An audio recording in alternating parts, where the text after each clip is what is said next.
Olá, queridos, espero que todos estejam bem. E hoje nós vamos falar sobre Barroco, que é o conteúdo do capítulo 6 de literatura. Bem, o Barroco no Brasil tem início em 1601, com a publicação da obra Prosopopeia de Bento Teixeira. Mas antes de entrarmos nas características da produção literária desse período, vamos fazer uma breve retrospectiva do contexto histórico para que possamos entender como que o Barroco se deu.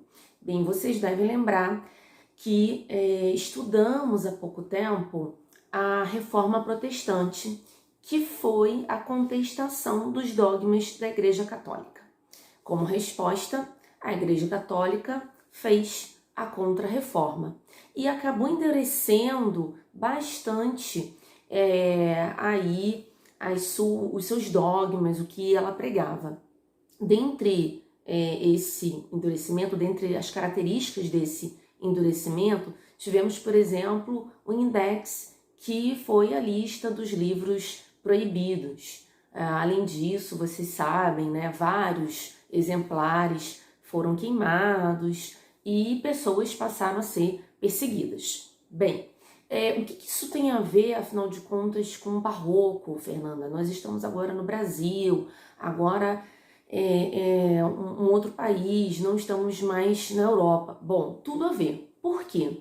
Porque nós temos que ter em mente que o Brasil é um país, um lugar recém-descoberto. Temos que ter em mente que tivemos agora há pouco, acabamos de ver o quentismo, que foi uma produção literária no Brasil, que se resumia basicamente a uma literatura de informação e a uma literatura de catequese dos indígenas, e nós não temos ainda uma autonomia para termos uma produção literária nossa. Consequentemente, o que vai acontecer? O Barroco no Brasil vai ser uma espécie de cópia do que havia em Portugal, do Barroco que acontecia em Portugal. E aí, é nesse momento que nos interessa entender esse contexto histórico europeu. Por quê? Porque a produção do Barroco português vai ser justamente marcado por esses momentos que eu acabei de citar para vocês. A Reforma e a Contra-Reforma. E o que isso vai influenciar na produção literária? Completamente. Vai influenciar em tudo. Por quê? Porque nós vimos que havia um momento de teocentrismo lá na Idade Média, depois tivemos um momento de antropocentrismo, e o que esses dois momentos também vão dar de contribuições para o Barroco? É que você, tendo esse momento de teocentrismo, que Deus está no centro de tudo, e depois de antropocentrismo, que é o homem no centro, o que acontece? O homem vai começar a ficar em conflito em relação a essas questões.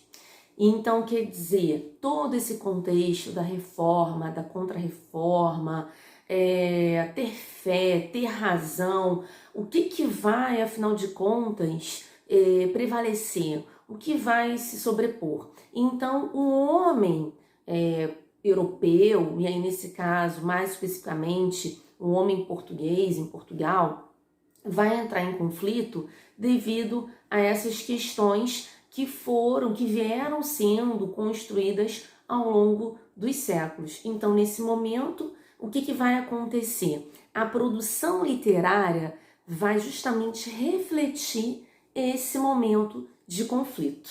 Então, é nesse ponto que eu queria chegar e eu queria que vocês entendessem. Então, quer dizer, eu tenho um período dominado pelo pensamento teocêntrico, eu tenho um outro período dominado pelo pensamento antropocêntrico.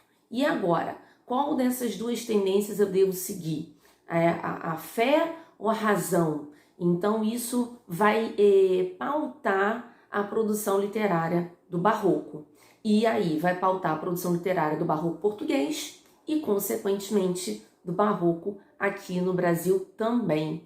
Então, nós podemos dizer que o barroco vai ser um período, vai ser uma produção literária em que eu vou ter um homem em conflito. E aí isso vai aparecer bastante nas produções literárias.